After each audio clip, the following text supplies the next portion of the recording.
नमस्कार. वल्ली माणूस या यूट्यूब चॅनलवर तुमच्या सगळ्यांचं मी पुन्हा एकदा अतिशय मनापासून स्वागत करते. डिजिटल गोल्ड या विषयावर आपल्याशी गप्पा मारण्यासाठी आज आपल्यात उपस्थित आहेत महेंद्र लुनिया सर. सर तुमचं मी खूप मनापासून स्वागत करते आमच्या थँक यू. चॅनलवर. तुमच्या चॅनलवर बोलावल्याबद्दल फार फार धन्यवाद. येस, थँक सगळ्यात पहिले प्रश्न पडला असेल की डिजिटल गोल्ड म्हणजे काय? तर हेच आपण सरांकडून समजून घेणार आहोत आजच्या एपिसोडमध्ये. जवळपास 2003 सालापासून सर या क्षेत्रात कार्यरत आहेत आणि 2011 साली सरांनी विघ्नहर्ता गोल्ड लिमिटेड नावाची त्यांची स्वतःची कंपनी सुरू केली आणि जवळपास 400 कोटीहून अधिक टर्नओव्हर त्यांच्या कंपनीचा आहे. तर ही सगळी जादू कशी घडली आणि हे क्षेत्र नेमकं काय आहे, हे आजच्या भागातून आपण समजून घेऊया. तर लगेचच गप्पांना सुरुवात करूया. सर, डिजिटल गोल्ड हा शब्द जेव्हा आपण ऐकतो, तेव्हा जे डेली सेव्हिंग करतायत, जे ह्या सगळ्या फील्डशी निगडीत आहेत, त्या सगळ्यांना मे बी या शब्दाचा अर्थ माहिती असेल, की डिजिटल गोल्ड म्हणजे काय? पण सर्वसामान्य साध्या माणसासाठी मला असं वाटतं, की हा शब्द नवीन आहे. तर मला वाटतं ह्या प्रश्नापासूनच आपण सुरुवात करूया, की नेमकं डिजिटल गोल्ड म्हणजे काय? त्याचा अर्थ काय? आणि ते कशा स्वरूपात आपल्याला खरेदी करता येतं, विकत घेता येतं? सर्वसामान्य माणसाला कळेल अशाच आपण भाषेमध्ये बोलूयात. तुम्ही जर बघितलं असेल, की आज संपूर्ण भारतामध्ये आपण कुठेही शेअर्स हं, खरेदी विक्री करताना बरोबर. पेपरमध्ये करत नाही आजकाल. राइट. आपण डिमॅटलाइज शेअर्सला आता म्हणजे सरावलेलो आहोत. येस, आपण शेअर्समध्ये डीमॅटचं अकाउंट ओपन करतो आणि त्या ठिकाणी शेअर्स घेतो, हं. खरेदी करतो, विक्री करतो. येस. बरोबर? त्यानंतर अजून एक उदाहरण देता येईल, की बिफोर कोविड जसं नोटबंदी झाली आणि नोटबंदी झाल्यानंतर मग आपल्यासमोर सगळ्यात पहिल्यांदा पर्याय आला पेटीएमचा येस. किंवा मग डिजिटल पेमेंट कसं करायचं ह्याचा पर्याय हं. आला आणि तो आपण काही दिवस फार चांगल्या रीतीनं वापरायचा प्रयत्न केला. परंतु ह्याला सगळ्यात मोठा सपोर्ट आला तुमच्या कोरोनाने. बरोबर. आणि कोरोना कालावधीमध्ये कुणाशी तुम्हाला म्हणजे हात मिळवायचे नाहीयेत, भेटायचं नाहीये तुम्हाला, तर मग पैसेसुद्धा कसे ट्रान्सफर करायचे आणि हं, ह्यावेळेस सगळ्यांनी लिटरली म्हणजे अगदी थोरामोठ्यांनी हं. म्हणजे अगदी छोट्या-छोट्या 5-7 वर्षाच्या मुलांनी पण आणि 90 वर्षाच्या वयोवृद्ध व्यक्तींनी सुद्धा डिजिटल पेमेंट आपलंसं केलं. येस. आज जर तुम्ही बघितलं असाल, की तुम्ही स्वतःसुद्धा किंवा आपल्या प्रेक्षकांपैकी कुणीही मला नाही वाटत, की गेल्या 6 महिन्यामध्ये बँकेत कुणी गेलेलं असेल. नाही. आणि तरीसुद्धा आता जर तुमच्या खिशामध्ये ₹1 जरी नसेल, तरीसुद्धा आता तुम्हाला अनसिक्युअर्ड वाटत नाही. नाही. बरोबर. कारण काय होतं, की आता आपण मोबाईल काढतो. येस. त्यानंतर यू-पी-आय यूज करतो आणि अगदी ₹2 ₹5 सुद्धा जर आपल्याला जर काही पेमेंट्स करायचे असतील, तर ते आपण त्या पद्धतीने करायला सरसावलेलो आहोत. येस. मग आता ह्यानंतरची दुसरी स्टेप काय? तर हां. ती आहे डिजिटल गोल्ड.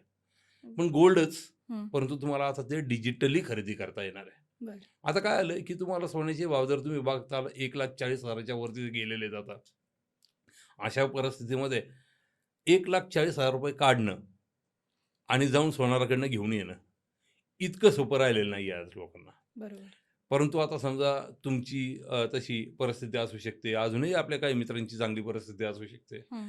परंतु जर एखादी व्यक्ती जी लोअर मिडल क्लासमध्ये किंवा त्याच्या खाली आहेत, हं. तर मग त्यांनी सोन्यामध्ये गुंतवणूक करू नये का? जर त्यांना जर करायची असेल, हं. तर मग त्यांना ₹500 सोनं घेता येईल का? बरोबर. हे शक्य नाही ना. आज ₹14,000 ग्रॅमचं सोनं आहे आणि 1 एक्झॅक्ट. ग्रॅमसुद्धा कितीसं खेळतं बरोबर. आणि ज्यावेळेस तुम्ही त्याला म्हणता, की नाही मला फक्त ₹1,000 सोनं दे, कसा देऊ हं, शकेल तो? हं, हं. परंतु डिजिटल गोल्डने तुम्हाला ही सुविधा दिली, की तुम्ही तुमच्या जवळच्या सोनाराकडे जाऊ शकता. हं. त्याचं जर ॲप असेल, तर त्यामध्ये तुम्ही फक्त ₹1,000 त्याला ट्रान्सफर करून 0.01 मिलीग्रॅमसुद्धा तुम्ही गोल्ड खरेदी करू शकता. बरं. आणि ज्यावेळेस तुम्ही हे असं थोडं करत हं. ₹14,000 वर ₹15,000 वरती जाता, त्यावेळेस ते तुमचं 1 ग्रॅम सोनं होतं. आणि हे 1 ग्रॅम सोनं, भलेही त्या 1 ग्रॅमचं काही घेता येत नसेल, परंतु 1 ग्रॅमचं सोनं मात्र मिळू शकतं तुम्हाला. बरोबर. आणि जर तुम्हाला जर ते घ्यायचंय, तर एका दिवशी आता तेवढे पैसे टाकायची गरज नाहीये. हं. तर मग ही सुद्धा आता लोकांना सवय पडणार आहे इथून पुढे. राइट. आणि ही गोष्टच लोकांना सोन्यामध्ये गुंतवणूक करण्यासाठी उत्सुक असणाऱ्या लोकांना फायद्याची ठरणार आहे, डिजिटल गोल्ड. मग डिजिटल गोल्डमध्ये बरेचसे प्रकार आहेत. हं, हं. जसं की तुम्ही असं म्हणाल, की फक्त सोनाराकडनं जाऊन एवढ्या छोट्या प्रमाणावरती घ्यायचे का? येस. त्याच्या व्यतिरिक्त जर तुम्हाला असं वाटतं, की सोनाराकडे मला नाही जायचंय, हं. गव्हर्नमेंटने अशा काही गोष्टी दिलेल्या आहेत का? गव्हर्नमेंट यानी की शासनानं नाही दिलेल्या, परंतु शासनाच्या मंजुरीनं आलेल्या, बरं. सेबी रजिस्टर्ड किंवा सेबीकडनं नियंत्रित केले जाणाऱ्या हं. गोल्ड ETF आहेत, बरं. गोल्ड बीज आहे. हं. ज्या ठिकाणी तुम्ही अगदी लिटरली म्हणजे ₹150-200 सोनं घेऊ शकता. यातला फरक सांगू शकता का समजून, की हे काय प्रकार आहेत आणि त्याचं स्वरूप काय आहे? हां, नक्कीच. आता जर तुम्ही बघाल, की जसं मी आधी बोललो तुम्हाला, की प्रत्यक्ष सोनाराकडनं सोनं घ्यायचं, हं, हं. तर मग ते 1 ग्रॅमच्या पटीत घ्यावं लागेल. बरोबर. तिथपर्यंतचा प्रवास आपल्याला डिजिटली करता येईल. हं. म्हणजे तुमच्या मोबाईलमध्ये त्यांच्या ॲपमध्ये तुम्हाला तेवढं सोनं घरून म्हणजे खरेदी करून ठेवता येईल. हं, हं. त्याचं पेमेंट तुम्ही केलेलं असेल, त्यांनी हं. अप्रूव्हल दिल्यानंतर तुम्हाला तुमच्या ॲपमध्ये दिसेल, की हां, माझ्याकडे 5 मिलीग्रॅम सोनं आहे. ओके. हं, हा हं. एक पर्याय झाला. दुसरा हं. पर्याय काय आला, की गोल्ड बीज. हं. हे स्टॉक एक्सचेंजवरती जसं तुमचं शेअर्स आहेत, हं. तसं त्या ठिकाणी तुम्ही खरेदी विक्री करू शकता. बरं. गोल्ड बीजमध्ये. ओके. त्यानंतर गोल्ड ETF. हं. गोल्ड ETF काय आहे, तर बुवा त्या ठिकाणी तुमचे जे म्युच्युअल फंड्स आहेत, हं. ते लोकं तुम्हाला एका युनिटसाठी मग 1 युनिट हे 1 मिलीग्रामचं सुद्धा असू शकतं. हं. म्हणजे तुम्ही फक्त ₹150 सुद्धा सोनं गोल्ड ETFच्या माध्यमातून खरेदी करू शकता. गोल्ड ETF आणि गोल्ड बीज हं. हे तुमच्या डीमॅटमध्ये दिसतील हं. आणि सोनाराकडनं घेतलेलं सोनं तुम्हाला त्यांच्या स्वतःच्या ॲपमध्ये ॲपवर दिसेल. दिसेल. ओके. फरक ओके. इतकाच आहे. आता तुम्ही जर बघाल, की तुम्ही स्वतः गेली 30-40 वर्षे भले तुमच्या सासूबाई असतील, तुमचे आई-वडील असतील, हं. ह्या लोकांनी एका सोनाराकडनं खरेदी केलेली आहे. बरोबर. हो. त्यांच्याबरोबरचा तुमचा विश्वास फार चांगला रीतीने झालेला आहे. हं. बरोबर आहे. हं. आणि युग आता डिजिटली ट्रान्सफॉर्म व्हायला लागलेलं आहे. हं. मग असं करत असताना त्या सोनाराने सुद्धा स्वतःला ट्रान्सफॉर्म करून घेतलेलं आहे. मग ते करत असताना त्यांनी स्वतःचं डिजिटली ॲप घेऊन आलाय. राइट. बरीचशी दुकानं आज तुम्ही बरेचसे हॉटेल्सची सुद्धा खरेदी विक्री, खाणं सुद्धा आपण डिजिटली मागवतो. येस. मग आता काहीचं तसंच आहे. तुम्ही तुमच्या सोनाराला सांगताय, की मला ₹500 सोनं दे आणि तो तुमच्या ॲपमध्ये तुम्हाला देतोय. हं. आणि ज्यावेळेस तो 1 ग्रॅमच्या वरती जाईल त्यावेळेस. मग इथं फक्त रेग्युलेटरीचा विषय आहे. आजच्या डेटला कुठल्याही प्रकारची रेग्युलेटरी ह्या फील्डमध्ये नाही आहे. ना सोनारांमध्ये होती, ना या ठिकाणी आहे. फक्त विश्वासार्हता ही हं. बघावं लागेल, की मी ज्या ज्वेलरबरोबर काम करतोय किंवा ज्या ज्वेलरबरोबर मी काम करतोय, तो माझा माणूस आहे का? बरोबर. तो विश्वासार्ह आहे का? हं. पण मग जर माझी 30-40 वर्षाची पिढी जर मला ही सुविधा देते, तर मग मी नक्कीच जाऊ शकतो. नक्कीच जाऊ शकतो. आणि त्यांच्याबरोबरचा विश्वास आपला आढळा होताच इतकी बरोबर. वर्षाचा, हं. जो आता आपण डिजिटली त्यांच्याबरोबर व्यवहार करू शकतो. येस. ह्याच्यामध्ये फायदा काय आहे, की छोटे-छोटे ज्वेलर्ससुद्धा स्वतःचं डिजिटली जर घेऊन आले, तर भारताच्या ट्रान्सफॉर्मेशनमध्ये हं. जे आपण विकसित भारत 2047चं स्वप्न पाहतो, हं. त्या ठिकाणी एक मोलाची साथ देऊ शकतात. Right, right. आणि मग ह्याच्यासाठी तुम्हाला हे बघायचं आहे, की बुवा हा फरक कसा आहे, की बुवा मला जर माझ्या डीमॅटमध्ये घ्यायचं तर मी गोल्ड बीज घेईल, गोल्ड ETF घेईल हं. आणि जर माझा विश्वास आहे माझ्या ज्वेलरवरती तर मी त्याच्या ॲपमध्ये खरेदी घेईल. ओके. ह्याच्या व्यतिरिक्त तुम्ही जर बघितलं असेल तर Paytm, हं. Google Pay हं. ह्यांच्याकडे सुद्धा आता तुम्हाला गोल्ड वॉलेट आलेले आहेत. राइट. त्या ठिकाणी सुद्धा तुम्ही गोल्ड खरेदी करू शकता. माझी प्रेक्षकांना फक्त एवढीच विनंती आहे, की या ठिकाणी खरेदी करत असताना तुम्ही तुमच्या ज्वेलरकडचा रेट हं. आणि त्या प्लॅटफॉर्मवरती असणारा रेट ह्याची तुलनात्मक अभ्यास करा आणि नंतरच खरेदी करा. राइट. जसं आमचा सुद्धा प्लॅटफॉर्म तुमच्यासाठी उपलब्ध आहेच. येस. आता सोनं असा जेव्हा विषय येतो तेव्हा खूप एक इमोशनल कनेक्ट असतो आपला, की बाई असेल तर थोडा जास्तच, की दागिने असतात ते आपण सण-समारंभामध्ये हो, घालतो हो. किंवा पुरुष असेल तरी पण अंगठ्या घालणं, चेन घालणं तो एक एक असा भावनिक धागा जोडला गेलेला आहे, नक्की. ज्याला आपण मला असं वाटतं फिजिकल गोल्ड असं म्हणू शकतो. तर मग या दोन्हीत नेमका फरक काय? आता ज्यावेळेस तुमच्या भावना येतील मॅडम, हं. तर त्या ठिकाणी कुणीच काही करू शकत नाही. भावनेला किंमत म्हणजे तुम्ही तुमच्या आपण त्याला म्हणतो ना हौसेला मोल नाही. बरोबर. तर तसं आहे. म्हणजे ते तुम्ही एखाद्या गोष्टीसाठी किती रुपये देता, हं. त्याला लिमिट असू शकत नाही जर तुमची त्याच्यामध्ये भावना आहे तर. हं. परंतु आपण या ठिकाणी गोल्ड इन्व्हेस्टमेंट या प्रकारचा उपयोग करतोय. बरोबर.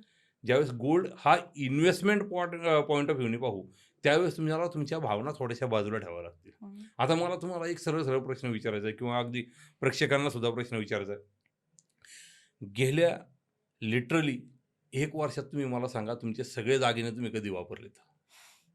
नाही. नक्कीच नाही वापरलेले तुम्ही. नक्कीच नाही. अगदी दिवाळ सण जो आपण दिवाळीचा सण म्हणतो सगळ्यात मोठा आपला हो. भारतीय संस्कृतीमध्ये दिवाळी हा सगळ्यात मोठा सण आहे. हो. लक्ष्मीपूजन करतो आपण. हो. परंतु खऱ्या अर्थानं सांगा तुम्ही लक्ष्मीपूजनाच्या दिवशी सुद्धा तुमच्या बँक लॉकरमधलं सोनं तुम्ही आणलेलं नव्हतं आणि घातलेलं नव्हतं. बरोबर. बरोबर आहे? बरोबर. मग कुठली आली अटॅचमेंट तुमची? येस. जे तुम्ही सोनं घेतलंय आणि तुम्ही ते कुठं ठेवलंय? तिजोऱ्यांमध्ये ठेवलंय आणि त्याची व्हॅल्यू वाढली ही गोष्ट मंजूर आहे मला. परंतु त्या गोल्डचा खऱ्या अर्थाने तुम्ही उपयोग कुठे केलाय? नाहीच केला. नाही केलं. परंतु या ठिकाणी मी ज्यावेळेस ह्या गोष्टीचा विचार करतोय किंवा तुलनात्मक अभ्यास कसा करायचा डिजिटल गोल्डचा, तर डिजिटल गोल्डमध्ये असेल किंवा सोन्यामध्ये गुंतवणूक असेल, तर आपण का म्हणून करतो?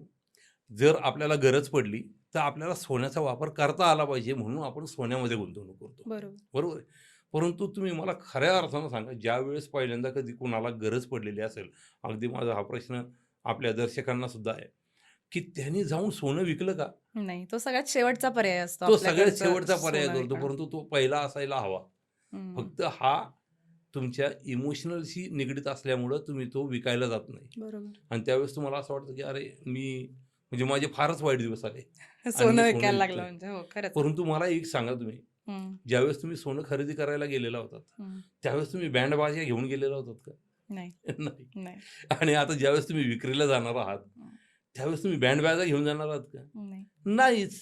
हा तुमच्या मानसिकतेचा खेळ आहे. बरोबर. परंतु जर योग्य वेळी, योग्य प्रकारे जर सोन्यामध्ये गुंतवणूक केली हं, आणि त्याचा जर आपण योग्य उपयोग केला, हं, तर ह्या गोष्टी सुद्धा येणार नाहीत. जर तुम्ही गोल्डला डिजिटल गोल्डमध्ये जर ठेवलं, तर हं. तुमच्या गरजेच्या वेळेस तुम्ही त्याला तत्परतेनं बँकेकडे तुम्ही पाठवून त्याच्यावरती कर्ज पण घेऊ शकता. कारण ओके. डिजिटल गोल्डमध्ये हं, कर्जाची सुद्धा उपलब्धता आहे ओके. आणि तसंच तुम्ही प्रत्यक्ष सोन्यावर सुद्धा करू शकता.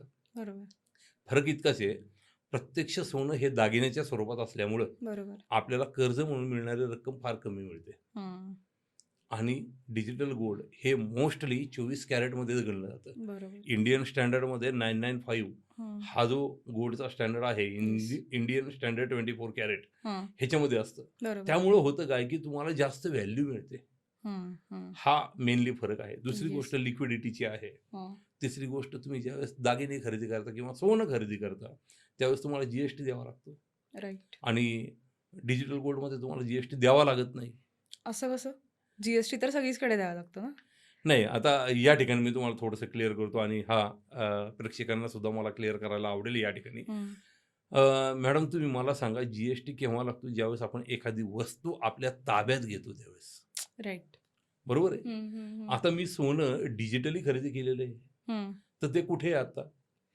ते त्या कुठल्यातरी ॲपवरती डिजिटल आहे ॲपवर आहे. बरोबर. किंवा कुठल्यातरी प्लॅटफॉर्मवरती आहे. राइट. जर गोल्ड ETF-मध्ये आहे, हं, तर ते म्युच्युअल फंडकडे आहे. हं, बरोबर आहे. गोल्ड बीजमध्ये आहे, तर ते कुठल्यातरी शेअर्स जी हं. कंपनी त्याला घेऊन आली आहे, तिच्याकडे ते गोल्ड आहे. राइट. बरोबर आहे का? राइट. किंवा माझ्या सोनाराच्या जर ॲपमध्ये आहे, हं, तर ते सोनाराकडे आहे. मी हं. अजून ताब्यात घेतलंय का?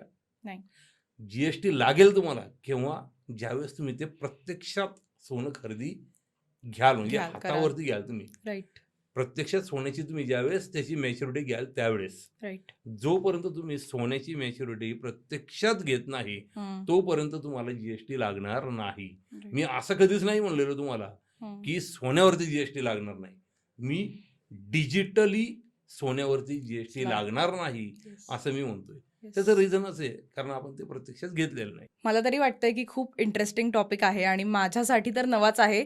मला वाटतं आपल्या बहुतेक प्रेक्षकांसाठी हा नवाच विषय असू शकेल. हा विषय किंवा ह्या गप्पा अजून संपलेल्या नाही आहेत. आपण पुढच्या भागामध्ये डिजिटल गोल्डविषयी अजून बरंच काही जाणून घेणार आहोत. त्यामुळे आमचं यूट्यूब चॅनल आणि आपल्या आजच्याच भागाचा दुसरा भाग बघायला विसरू नका. तोपर्यंत नमस्कार.